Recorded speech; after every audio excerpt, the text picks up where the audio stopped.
ప్రభునందు ప్రియమైన సహోదరి సహోదరులారా, యేసు కృపా వాక్కు పరిచర్యలో పాలు పంపులు పొందుతున్న మీ అందరికీ దేవుని పేరిట వందనాలు. ఈరోజు పరిశుద్ధ లేఖన భాగంలో నుంచి ఒక ప్రాముఖ్యమైన అంశమని మనము ధ్యానం చేయటానికి ఆశపడదాం. అందు నిమిత్తమై యాకోబు పత్రిక 4వ అధ్యాయము 13 నుంచి 15 వచనాల్లో రాయబడిన వాక్యమును మూల వాక్యముగా మనము ధ్యానము చేద్దాం. యాకోబు పత్రిక 4వ అధ్యాయము 13 నుండి 15 వచనముల చదువుకుందాం.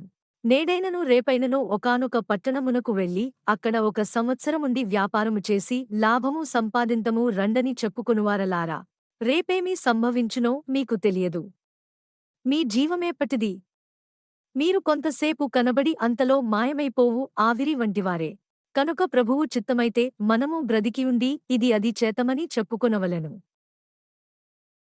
చదివిన వాక్య భాగాన్ని మనము పరిశీలించినట్లయితే, నేడైనను రేపైనను ఒకానొక పట్టణమునకు వెళ్ళి అక్కడ 1 సంవత్సరం ఉండి వ్యాపారము చేసి లాభము సంపాదింతము రండని చెప్పుకునేవారులారా. ఈరోజు ఈ వాక్యములో నుంచి లాభం అనే అంశము గురించి కొద్ది నిమిషాలు మనము వాక్యాన్ని ధ్యానము చేద్దాం. దేవుడు మనకు అనుగ్రహించిన సమయాన్ని బట్టి ఈరోజు ఈ లాభము అనేటువంటి అంశము కొరకు మనము ప్రార్థనాపూర్వకముగా ఈ వాక్యాన్ని ధ్యానము చేద్దాం. ప్రతి ఒక్కరూ శ్రద్ధగా ఈ వాక్యమును ఆలకించాలని మీకు మనవి చేస్తూ ఉన్నా. ప్రియులారా, మరి యాకోబు గారి పత్రికలో మనము గమనించినట్లయితే ఈ మనుష్యులు వ్యాపారము చేసి లాభము సంపాదించాలని ఆశతో ఉన్నట్లు మనకి తెలియపరచబడుతూ ఉన్నది. అయితే దాని క్రింది భాగంలో మనము గమనించినప్పుడు చెప్పుకొనువారులారా, అంటే లాభము సంపాదింతము రండని చెప్పుకొనువారులారా, రేపేమి సంభవించునో మీకు తెలియదు. మీ జీవము ఎప్పటిది? మీరు కొంతసేపు కనపడి అంతలో మాయమైపోయే ఆవిరి వంటి వారే. కానీ అంతలో కనపడి అంతలో మాయమైపోయే ఆవిరి వంటి బ్రతుకు కలిగిన ఈ మనుషులు మేము లాభము సంపాదింతము అని మాట్లాడుకుంటూ ఉన్నారు. అందుచేతనే దేవుని వాక్యము స్పష్టముగా మనకి తెలియపరచబడుతున్నది. ఏమనంటే, మీరు అంతలో కొంతసేపు కనపడి అంతలో మాయమైపోయే ఆవిరి వంటి వారు గనుక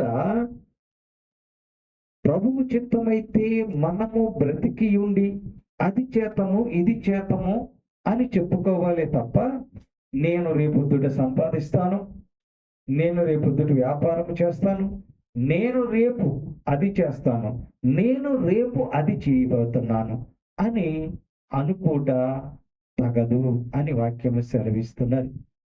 ఎందుచేతనంటే రేపటి దినము మనది కాదు. అందుకే మీ జీవము ఏపాటిది?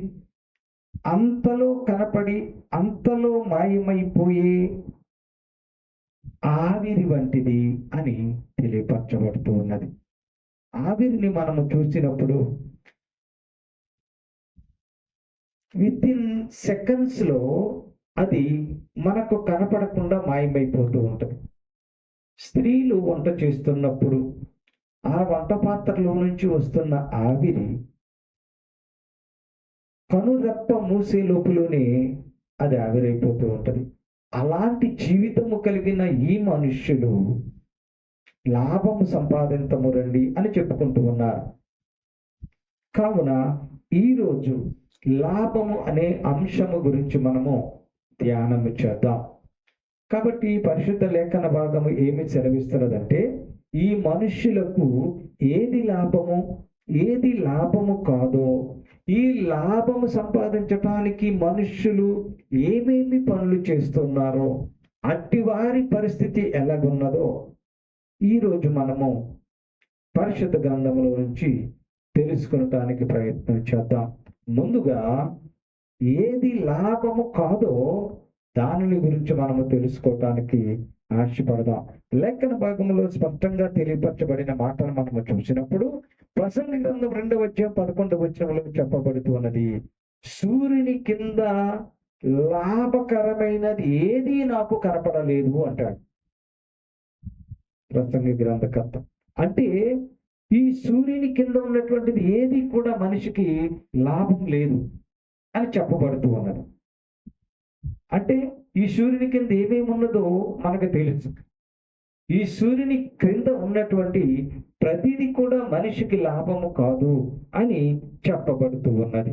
అంతేకాదు ప్రియులారా, సామెతల గ్రంథం 10వ అధ్యాయం 2వ వచనములో చెప్పిన మాట ఏమిటంటే, భక్తిహీనుల ధనము వారికి లాభము కాదు అని చెప్పబడింది.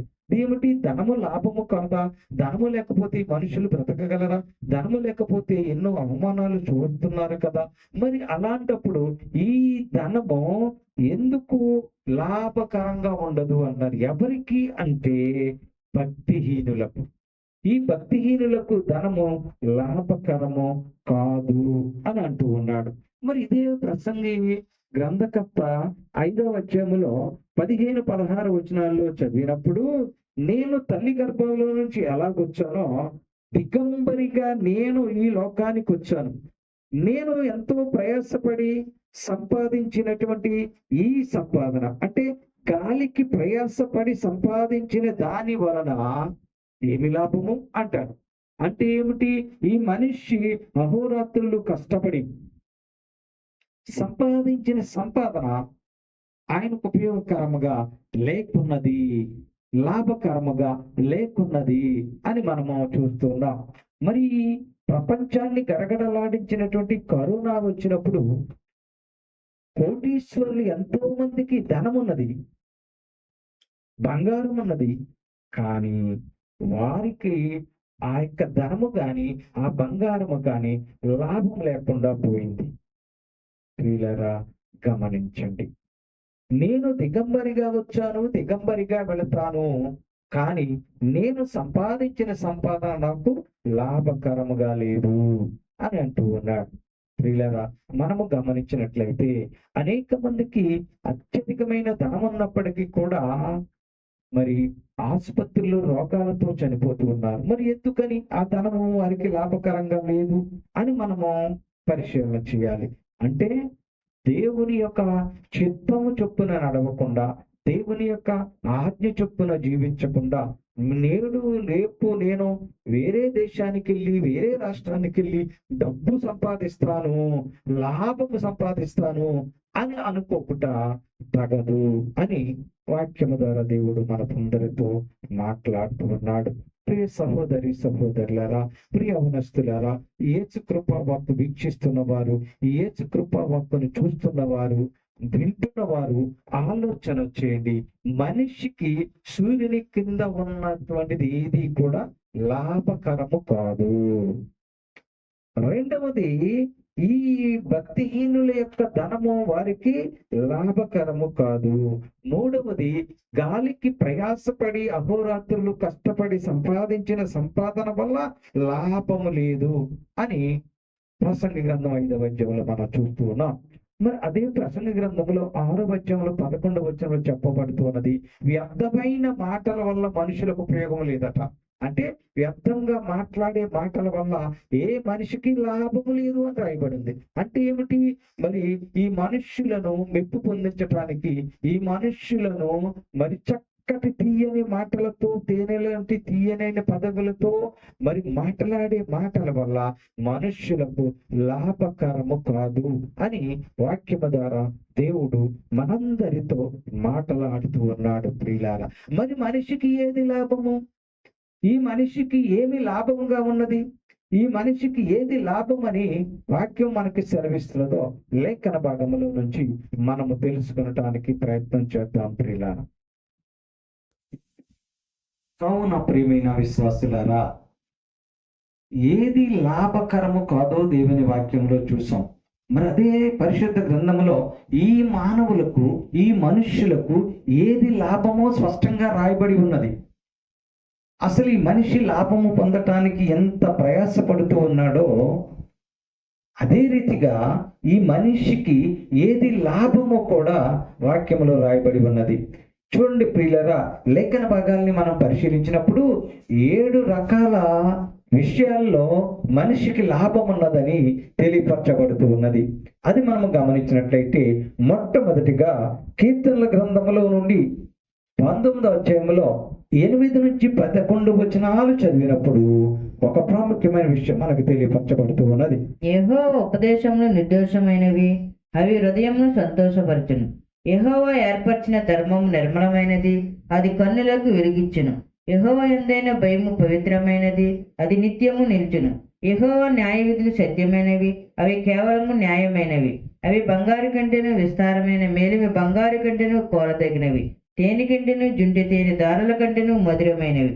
వాటి వలన నీ సేవకుడు హెచ్చరిక నందును, వాటిని గైకొనడం వలన గొప్ప లాభము కలుగును. దేవునికి స్తోత్రం. అంటే దేవుని యొక్క ఉపదేశములు వింటే మీరు లాభం పొందుతారు. కానీ దేవుని ఉపదేశం అంటే దేవుని వాక్యం వినటానికి ఆసక్తి కనపరిచేవారు తగ్గిపోతూ ఉన్నారు.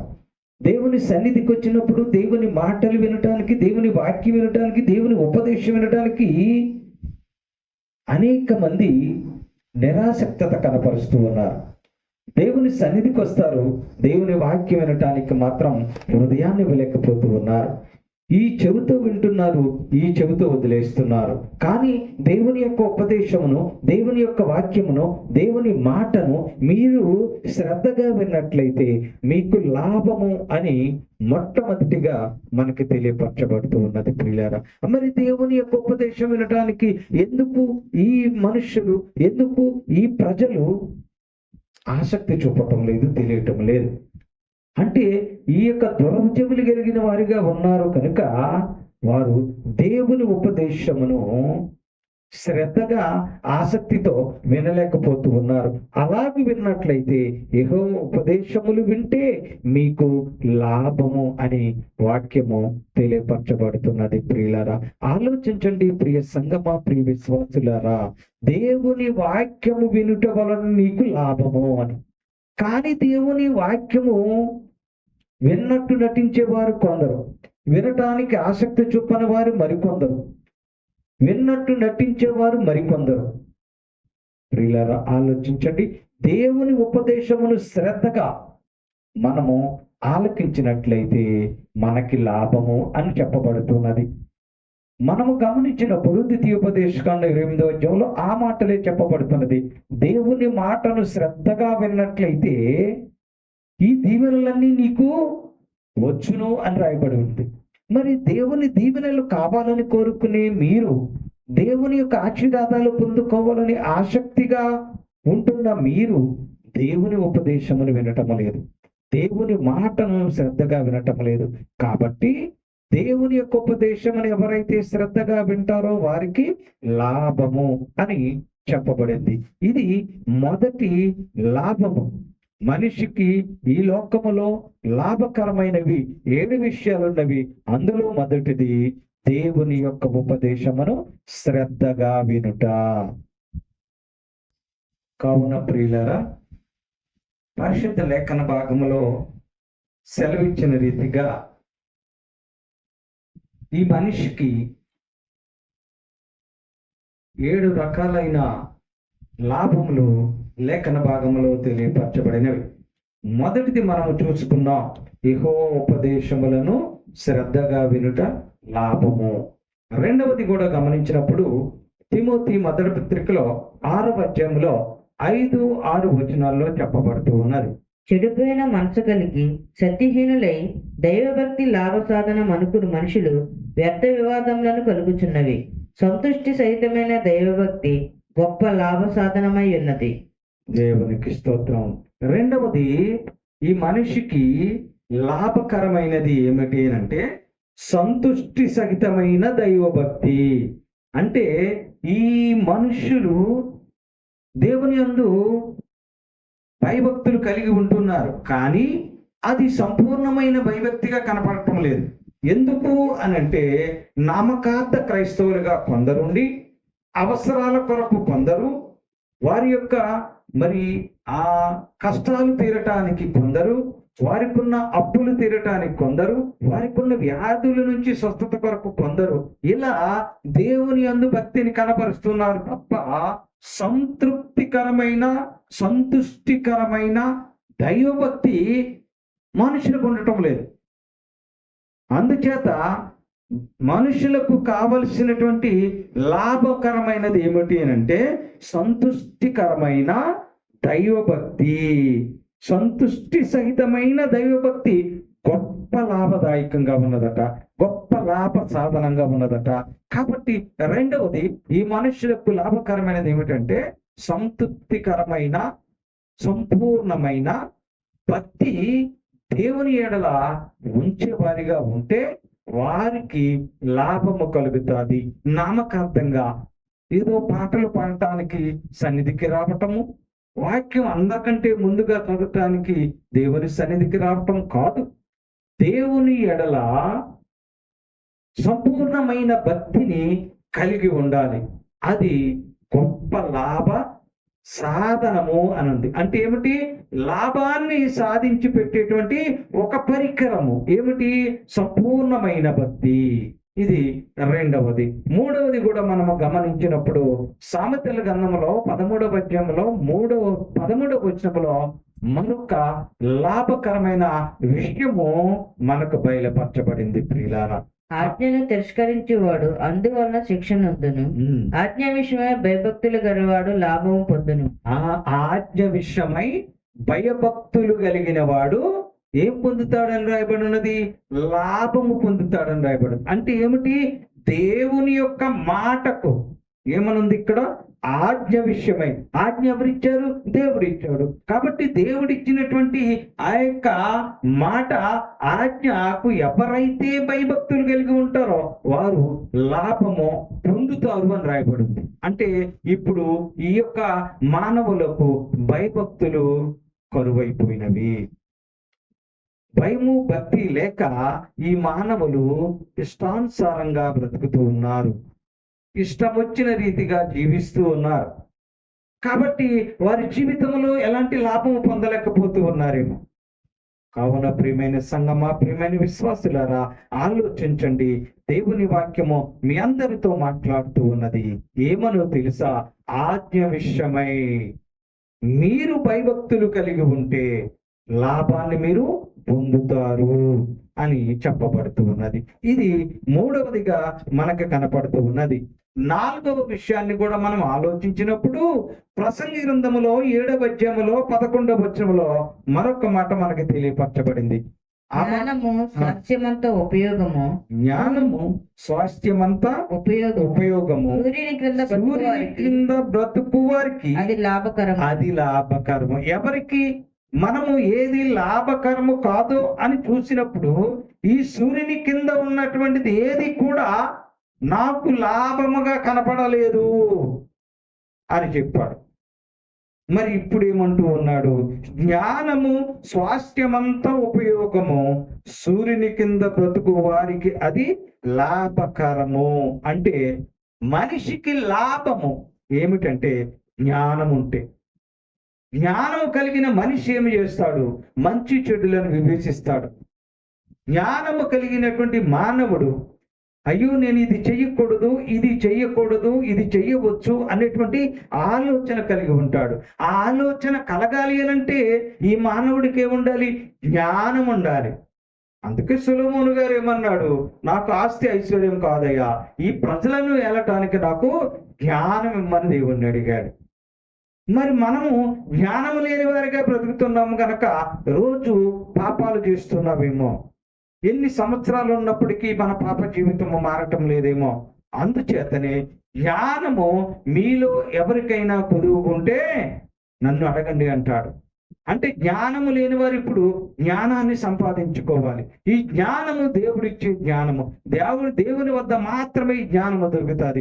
ఆ జ్ఞానం ఎవరైతే సంపాదించుకుంటారో అట్టి జ్ఞానము కలిగిన వాడు స్వాస్థ్యమంతా ఉపయోగం, అంటే జీవితాంతం ఉపయోగపడుతుంది. అది ఎవరికంటే సూర్యుని క్రింద బ్రతుకు వారందరికీ లాభకరము. అంటే ఈ సూర్యుని కింద జ్ఞానము కలిగిన వారు లాభము పొందుతారు. ఇది 4వదిగా మనకి కనపడుతూ ఉన్నది ప్రియులారా. 5వది కూడా మనం గమనించినప్పుడు సామెతల గ్రంథంలో 21వ అధ్యాయంలో 5వ వచనంలో ఉన్నది ఏమిటి ఆ మాట అని చదువుదాం. శ్రద్ధ గలవారి యోచనలు లాభకరములు అంటే ఏమిటి? ఆలోచించాలి, శ్రద్ధగా ఆలోచించాలి. చెడు ఆలోచనలు కాదు, దుష్ట తలంపులు కాదు. నీ ఆలోచించేటప్పుడు శ్రద్ధగా ఆలోచించాలి. ఇది మంచి, నేను మంచి చేయాలని ఆలోచన కలిగి ఉండాలి. నేను 10 మందికి ఉపయోగపడాలని ఆలోచన కలిగి ఉండాలి. నేను ఈ తప్పు చేయకూడదు అనే ఆలోచన కలిగి ఉండాలి. ఈ పాపము జోలికి నేను వెళ్ళకూడదు అనే ఆలోచన కలిగి ఉండాలి. అలాంటి ఆలోచన కలిగిన వారు, ఆ ఆలోచనలు వారికి లాభకరములు అని చెప్పబడుతూ ఉన్నది. ప్రియుడా, ఆలోచించండి. ప్రియ సంగమా, ప్రియ సహోదరుడా, నీ ఆలోచన లాభకరంగా ఉండాలి. నీ ఎదుటి వారిని పాడు చేసే ఆలోచన కలిగి ఉండకూడదు. నీ ఎదుటి వారికి ఉపయోగపడే ఆలోచన నీకు కలిగి ఉండాలి అని వాక్యము ద్వారా దేవుడు మనందరితో మాట్లాడుతూ ఉన్నాడు. ఇది 4వది. 5వదిగా మనకి కనపడుతూ ఉన్నది. 6వది కూడా మనము గమనించినప్పుడు ఫిలిప్పీ పత్రికలో 1వ అధ్యాయంలో 21వ వచనంలో చెప్పబడుతూ ఉన్నది. నా మట్టుకైతే బ్రతుకుట క్రీస్తే, చావైతే లాభము. అంటే క్రీస్తు కొరకు చనిపోవటం లాభము అని చెప్పబడుతున్నది. కానీ ఆ క్రీస్తు పేరు చెప్పుకొని క్రీస్తు ద్వారా సంపాదించుకోవాలని అనేక మంది ఆతృత పడుతూ ఉంటారు. కానీ పౌలు గారు అంటున్నటువంటి మాటను మనము ఆలోచన చేయాలి. ఆయన ఏమంటున్నాడు? నా మట్టుకైతే బ్రతుకుట క్రీస్తే, చావైతే మేలే. యేసుక్రీస్తు ప్రభు కొరకు నేను చచ్చిపోయినా నాకు లాభమే అంటూ ఉన్నాడు. మరి ఈ రోజుల్లో, ఈ లోకములో యేసుక్రీస్తు ప్రభు కొరకు చనిపోవటానికి ఎవరు ముందుకు వస్తారు? ఆయనైతే మన కొరకు, మన పాపముల కొరకు ఆ కలువరి సిలువలో మరణమయ్యాడు. చూడండి ప్రియులారా, యేసుక్రీస్తు ప్రభు గురించి ఇంగ్లీష్లో తీసినటువంటి ఆ సినిమాలో యేసుక్రీస్తు ప్రభువుగా నటించినటువంటి ఆయనను సిలువ వేసేటువంటి ఆ యొక్క దృశ్యాన్ని చిత్రీకరిస్తున్నప్పుడు ఆ యొక్క వీపు పైన ఆ కొరడాలకు ఉన్నటువంటి ఆ యొక్క మరి ఆ సూదుగా ఉన్నటువంటి వాటితో కొట్టడానికి షూటింగ్ చేస్తున్నారట. చేస్తున్నప్పుడు ఆ శరీరానికి దెబ్బ తగలకుండా ఆ యొక్క యాక్టర్ పైన ఆర్టిఫిషియల్ శరీరము, అంటే ఒరిజినల్ శరీరానికి దెబ్బ తగలకుండా ఉండటము కొరకు ఆర్టిఫిషియల్ శరీరాన్ని అమర్చారట. అయితే ఆ యొక్క ఆ కొరడాలతోటి ఆ యొక్క మరి ఆ యొక్క బాల్స్ లాగా ఉండి ఆ మేకులు వంకరగా ఉండే ఆ మేకులు తోటి ఒరిజినల్ గా తీయాలి అని ఒరిజినల్ పరికరాన్ని వాడి ఆయన్ని కుట్టారట. మొదటి దెబ్బ కొట్టగానే ఆ యొక్క అమర్చినటువంటి ఆర్టిఫిషియల్ శరీరము దాటిల్లి ఆయన ఒరిజినల్ శరీరములో ఆ మేకులు గుచ్చుకునేవట. వెంటనే ఆయన మొదటి దెబ్బ కొట్టినప్పుడు అబ్బా అన్నాడట. రెండో దెబ్బ కొట్టినప్పుడు కొంచెం అబ్బా అనంట. ఈయన బాగా యాక్ట్ చేస్తున్నాడు అని డైరెక్టర్ గారు అనుకున్నారట. మూడో దెబ్బ కొట్టేటప్పటికి ఆ శరీరం లోపలికి వెళ్ళిపోయి ఆ మేకులు ఆ శరీరాన్ని చీల్చేసినట. వెంటనే ఆయన పెద్ద పెద్ద కేకలు వేసి ఏడుస్తుంటే బాగా యాక్ట్ చేస్తున్నారని డైరెక్టర్ గారు అంటున్నారంట. కాదండి, రక్తం గారిపోతుంది, నిజంగా నా శరీరంలోకి అవి దూరిపోనివి అని అన్నాడట. అప్పుడు ఆయన ఆసుపత్రికి తీసుకెళ్తే 36 కుట్లు పడ్డాయట. అప్పుడు అన్నంట, ఏమండి డైరెక్టర్ గారు, నిజంగా యేసుక్రీస్తు ప్రభువు ఇన్ని శ్రమలు పడ్డాడా, ఇన్ని కష్టాలు అనుభవించాడా, ఎంత దారుణంగా జరిగిందండి అని ఆ సన్నివేశాన్ని బట్టి ఆసుపత్రిలోనే యేసుక్రీస్తు ప్రభుని ఆయన విశ్వసించి మోకరించి ఆయనని మరి ఆయన నిజరక్షకుడుగా స్వీకరించినట్లుగా మనము తెలుసుకుంటున్నాం ప్రియులారా. అంటే ఏమిటి? పౌలు గారు అంటున్నాడు, యేసుక్రీస్తు ప్రభువు కొరకు నేను చచ్చిపోయినా నాకు లాభమే అంటున్నాడు. అంటే ఆయన ఎన్ని శ్రమలు పడి ఉన్నాడు. పౌలు గారిని కూడా అనేకమైన చిత్రహింసలు పెట్టారు. కాబట్టి ప్రియులారా, యేసుక్రీస్తు ప్రభువు కొరకు చనిపోవటము లాభమే అని వాక్యము ద్వారా మనకి స్పష్టంగా తెలియపరచబడుతూ ఉన్నది. అది 6వది. 7వది కూడా మనం గమనించినప్పుడు ప్రసంగి గ్రంథంలో 8వ అధ్యాయంలో 11వ వచనంలో 15వ వచనంలో ఆ మాటలు మనము చూస్తూ ఉన్నాం. అక్కడ ఏమని రాయబడి ఉన్నది?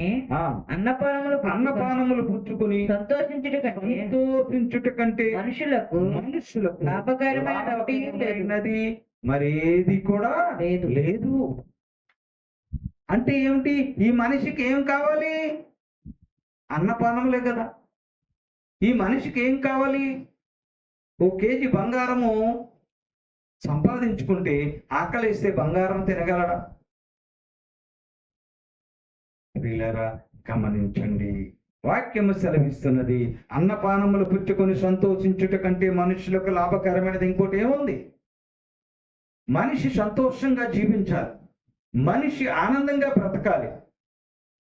అదే ఆ మనిషికి లాభకరం. కానీ ఈ మనుషులు ఏం చేస్తున్నారో తెలుసా? మూలవాక్యములో మనము చదువుకున్న రీతిగా, నేడైనను రేపైనను ఒకానొక పట్టణంలోకి వెళ్ళి అక్కడ 1 సంవత్సరం వ్యాపారం చేసి లాభము సంపాదించము రండని చెప్పుకునేవారులారా. అలా చెప్పుకునే మనుషులు,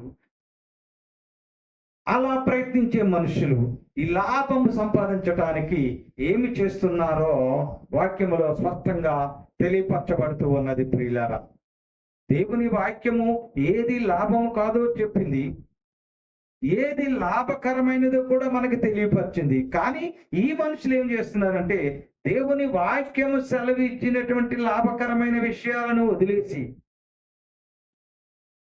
తాను ఇంకా ఏదో సాధించాలి, ఇంకా ఏదో సంపాదించాలి, నేను ఇంకా ఇంకా ఇంకా ఇంకా ఇంకా కోటీశ్వరుని అయిపోవాలి, ఊరిలో అందరికంటే నేనే కోటీశ్వరుని అవ్వాలి, మండలంలో అందరికంటే నేను కోటీశ్వరుని అవ్వాలి అనేటువంటి ఆ యొక్క ఆలోచన చేత మనుష్యులు దారుణాలకు ఒడిగడుతూ ఉన్నారు.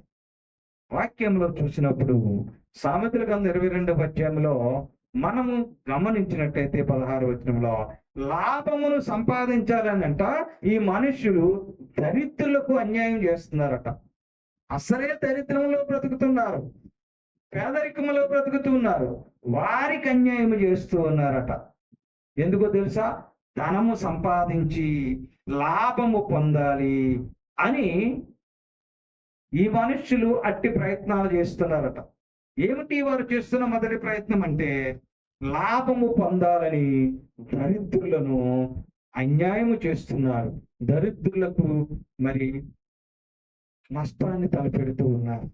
అంటే పేదవారిని దోచుకు తినాలని ఆశపడుతూ ఉన్నారు.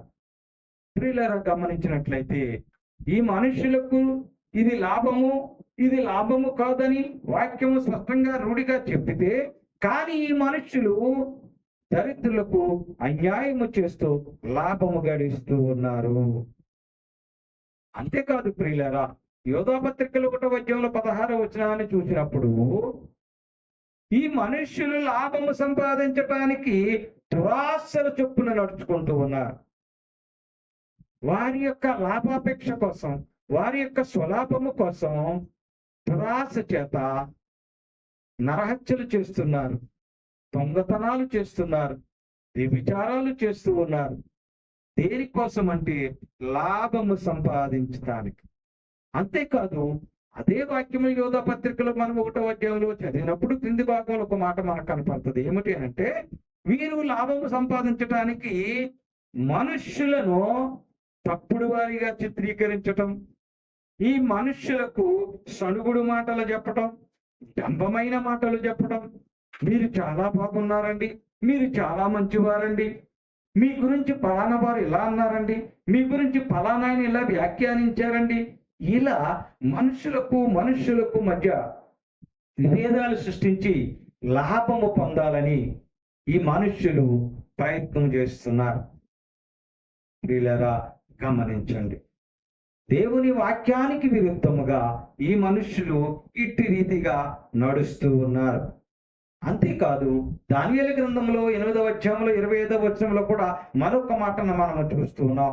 అక్కడ ఏమి రాయబడి ఉన్నదంటే, ఒక అతను ఉపాయము కలిగిన వాడై మోసము చేసి, మోసమే అంత ఈ రోజుల్లో మనం గమనిస్తే లాభము సంపాదించడానికి మోసముగా బ్రతుకుతున్నారు మనుషులు.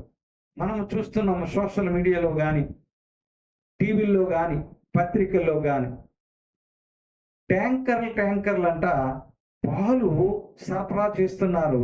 నిజంగా ఈ పాలు ఏంటంటే మంచి మామూలు వాటర్లో కెమికల్స్ కలిపి వాటిని పాలుగా మార్చి ఈ లోకానికి అంటగడుతూ ఉన్నారు.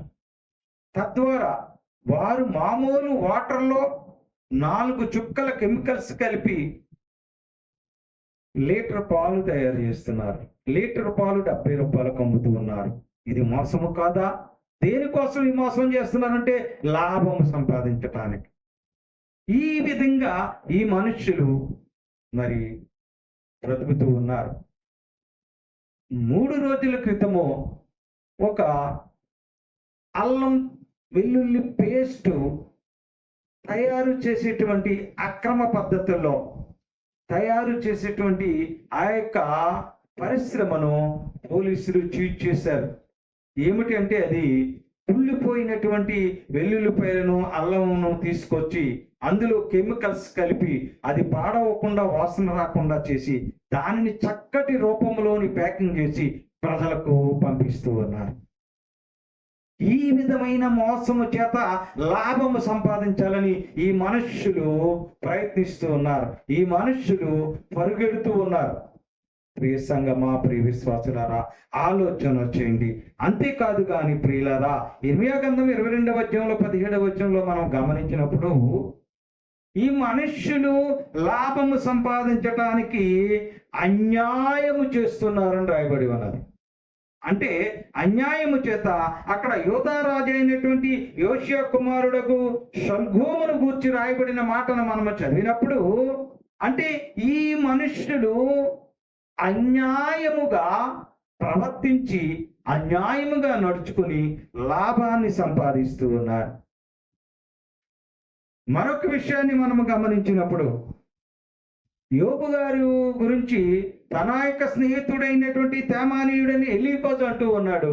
ఏమని మనం గమనించినప్పుడు యోబు గ్రంథం 22వ అధ్యాయం 23వ వచనంలో, నీవు యథార్థవంతుడిగా ప్రవర్తించటం వలన ఏమి లాభం అని అంటున్నాడు. అంటే ఏమిటి? ఇప్పుడు యథార్థము కూడా ప్రవర్తించకుండా అన్యాయముగా అక్రమంగా ప్రవర్తించి లాభము సంపాదిస్తూ ఉన్నారు. ప్రియులారా, చూడండి, ఈ మనుష్యులు 5 రకాలుగా లాభము సంపాదించాలని పాపము చేస్తూ ఉన్నారు. మొదటిది దరిద్రులకు అన్యాయం చేస్తూ ఉన్నారు. రెండవది దురాశల చొప్పున లాభము సంపాదిస్తున్నారు. మూడవది తప్పుడు మాటలు చెప్పి, అక్కడ మాటలు ఇక్కడికి చెప్పి వారికి వీరికి మధ్య ఘర్షణలు రేపి, గొడవలు రేపి లాభము సంపాదిస్తూ ఉన్నారు. మోసము చేసి లాభము సంపాదిస్తూ ఉన్నారు. అన్యాయము చేసి లాభము సంపాదిస్తూ ఉన్నారు. దేవుని వాక్యం అయితే ఏమని చెప్పింది? దేవుని ఉపదేశములు లాభకరమని. దేవుని వాక్యం ఏం చెప్పింది? దేవుని ఆజ్ఞ చొప్పున భయభక్తులు కలిగిన వానికి లాభము కలుగునని చెప్తూ ఉన్నది. మీరు జ్ఞానవంతులుగా ఉంటే అది మీకు లాభాన్ని తెచ్చిపెడుతుందని చెప్తూ ఉన్నది. మీరు శ్రద్ధగా ఆలోచన చేస్తే లాభకరమని చెప్తూ ఉన్నది. మీరు దేవుని కొరకు నిలబడి దేవుని కొరకు చనిపోతే అది మీకు లాభం అని చెప్తూ ఉన్నది. అన్నపానములు పుచ్చుకొని సంతోషంగా బ్రతికితే అది మీకు లాభం అని చెప్తున్నది. కానీ మనుషులు అన్యాయం చేస్తూ లాభం సంపాదిస్తున్నారు, అక్రమాలు చేస్తూ లాభం సంపాదిస్తున్నారు, దరిద్రుల మీద దాడి చేస్తూ లాభాన్ని సంపాదిస్తూ ఉన్నారు. ఈ లోకములో లాభాల కొరకు వారు తప్పుల మీద తప్పులు చేస్తూ ఉన్నారు ప్రియులారా. అందుకే దేవుని వాక్యము ఎవరైతే ఇట్టి రీతిగా లాభము సంపాదించాలని పాపం చేస్తున్నారో, అన్యాయం చేస్తున్నారో, వారి కొరకు దేవుని వాక్యం హెచ్చరిక చేస్తూ ఉన్నది ప్రియులారా. ఏమని హెచ్చరిక చేస్తూ ఉన్నది చూడండి. ఎహెజ్కేలు గ్రంథంలో 18:13 చదివినప్పుడు ఆ మాట మనకి తేట తెల్లముగా కనపడుతూ ఉన్నది. ఎవరైతే అప్పిచ్చి వడ్డీకి పుచ్చుకుంటారో, లాభము చేపట్టుటయు ఈ మొదలగు క్రియలు చేసిన వాడు బ్రతుకునా, వాడు బ్రతకడు అని రాయబడి ఉంది. అంటే లాభము కొరకు వడ్డీ వ్యాపారం చేసి డబ్బు సంపాదించి కూడగొట్టుకుని ఉండేవారి పరిస్థితి ఎలాగున్నదో అని రాయబడింది. అంతేకాదు ప్రియులారా, ఎవరైతే తన ఇంటి వారి కొరకు, తన కుటుంబము కొరకు, తన యొక్క బంధువుల కొరకు, తన యొక్క స్నేహితుల కొరకు ఎవరైతే ఈ యొక్క అన్యాయముగా లాభాన్ని సంపాదించాలని ప్రయత్నిస్తున్నారో, పని చేస్తున్నారో, పాటుపడుతున్నారో, పరుగులెత్తున్నారో, వారి కొరకు రాయబడింది హబక్కూకు గ్రంథం 2:9 ఏమని తెలుసా? తన ఇంటి వారి కొరకు ఎవరైతే అన్యాయంగా లాభం సంపాదించుకుంటారో వారికి శ్రమ అని రాయబడింది. అంటే వారికి శ్రమే. ఎందుకు? అన్యాయంగా లాభం సంపాదించడానికి వాళ్ళు ఏం చేస్తున్నారు? మోసం చేస్తున్నారు, దగా చేస్తున్నారు, కుట్ర చేస్తున్నారు. కాబట్టి వారికి శ్రమ. మరి నిజంగా శ్రమ వస్తుందా అని మనం ఆలోచించినప్పుడు ధనవంతుడు పేదరాజుల ఉదంతాన్ని మనము ఆలోచన చేసుకోవాలి. నిజంగా శ్రమ కలుగుతుందా? అన్యాయంగా మోసపూరితంగా డబ్బు సంపాదించి, లాభం సంపాదించి బ్రతికే వారికి నిజంగా శ్రమ వస్తుందా అంటే వస్తాది అని స్పష్టంగా వాక్యం ద్వారా తెలియపరచబడుతూ ఉన్నది ప్రియులారా. లూకా సువార్త 15 ధనవంతుడు లాజరుని మనం పరిశీలించినప్పుడు ధనవంతుడు ఏ విధంగా సంపాదించాడండి? ఆయన లాభము సంపాదించి కొట్టుల్లో సమకూర్చుకున్నాడు. చివరికి ఆ యొక్క లాభమును తీసుకుని వెళ్ళలేకపోయాడు చనిపోయినప్పుడు. అందుకే మనం ఇందాక చదువుకున్న వాక్య భాగంలో నుండి, నేను తల్లి గర్భములో నుంచి వచ్చినప్పుడు ప్రసంగం 5వ నేను ఎలాగైతే దిగంబరిగా వచ్చానో, నేను చచ్చిపోయినప్పుడు కూడా అలా దిగంబరిగానే వెళ్తాను. మరి నేను లాభము చేత సంపాదించినటువంటి ఈ సంపాదన నేను తీసుకెళ్ళగలనా అంటే, ఇక్కడ ధనవంతుడిని గురించి మనం ఆలోచించినప్పుడు నిజమే, నా ప్రాణమా తినుము, త్రాగుము, సుఖించము. ఏం చేసుకొని ఇదంతా? కొట్ల మీద కొట్లు కట్టాను, లోపల దాచుకున్నాను, బీరువాలో దాచుకున్నాను, బ్యాంకులో దాచుకున్నాను, నేను ఏం చేయను? కాబట్టి నువ్వు హ్యాపీ, సంతోషంగా తిను, త్రాగు, సుఖించు అన్నాడు. చచ్చిపోయాడు. చచ్చిపోయిన తర్వాత అన్ని తీసుకెళ్ళాడా అంటే తీసుకెళ్ళలేకపోయాడు. కానీ చనిపోయిన తర్వాత ఆయన బాధను మనం చూసినప్పుడు, అయ్యా బ్రహ్మా, ఆ యొక్క లాజరు యొక్క చిటికెన వేలి గోరును నీటితో ముంచి నా నాలిక మీద అయ్యా అని ఏడుస్తున్నాడు. అక్కడ ఎందుకు ఏడుస్తున్నాడు అంటే, ఇక్కడ మరి సంపాదించి లాభం చేత సంపాదించిందంత ఏమైపోయింది? అక్కడికి వెళ్ళి మినరల్ వాటర్ కొనుక్కునే అవకాశం లేదు కదా. మరి ఇక్కడైతే మినరల్ వాటర్ కొనుక్కోవచ్చు, ఇక్కడైతే చక్కగా సంపాదించవచ్చు, బంగారపు పళ్ళులో తినొచ్చు, ఇక్కడైతే బంగారపు మంచం మీద పడుకోవచ్చు, 5 కోట్ల విలువైన కారులో తిరగవచ్చు. చచ్చిపోయికి ఏమైంది పరిస్థితి? కానీ ఆ యొక్క లాజరు పరిస్థితిని మనము గమనించినప్పుడు, ఆయన కుళ్ళిన చేతులతో, కురుపులతో ఉన్నటువంటి లాజరుగా ఉన్నాడు. కానీ చనిపోయిన తర్వాత అదే లాజరు లాభము సంపాదించినటువంటి ధనవంతుడికి అవసరమయ్యాడు. కాబట్టి ప్రియమైన సంగమా, ప్రియమైన విశ్వాసులారా, ఆలోచన చేయండి.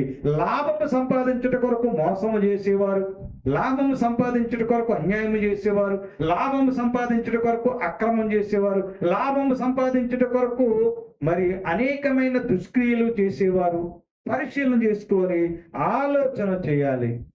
అందుకే దేవుని వాక్యం మాట్లాడుతుంది. సామెతల గ్రంథం 26:10 ఎవరైతే మూర్ఖుడుగా ఉండి మోసము చేసి, అన్యాయము చేసి, అక్రమంగా నడిచి లాభము సంపాదించుకుంటే ఆ లాభం అంట నిలువదు అని రాయబడింది 26వ అధ్యాయంలో 10వ సామెతల గ్రంథంలో.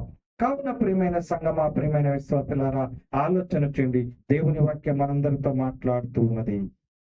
మీకు లాభం అనేటిది ఏమిటంటే దేవుని మాట వినుట లాభం. సంతుష్టి సహితమైన దైవభక్తి గొప్ప లాభ సాధనం. ఆజ్ఞ విషయమై భయభక్తులు కలిగిన వాడికి లాభము పొందును. జ్ఞానము కలిగి ఉంటే, సూర్యుని కింద ఉన్నవారు ఎవరైనా జ్ఞానము కలిగి ఉంటే వారికి లాభము. శ్రద్ధగా ఆలోచించే వారికి, మంచి ఆలోచన చేసే వారికి లాభము. క్రీస్తు కొరకు చనిపోయిన వారికి లాభము. అన్నపానములు కలిగి సంతోషంగా బ్రతుకట కంటే ఇంకేమన్నదండి? కోట్లాది రూపాయలు ఉండి సంతోషం లేకుండా బ్రతికితే ఏమి లాభము? కావున ప్రియమైన సంగమా, దేవుని వాక్యము సెలవిస్తున్నట్టు రీతిగా మనము లాభము సంపాదించుట కొరకు మోసముగా బ్రతకూడదు, అన్యాయము చేయకూడదు, అక్రమంగా నడుచుకోకూడదు. ఎందుచేతనంటే దేవుడు మనలను పరిశీలిస్తూ ఉన్నాడు, మనలను గమనిస్తూ ఉన్నాడు.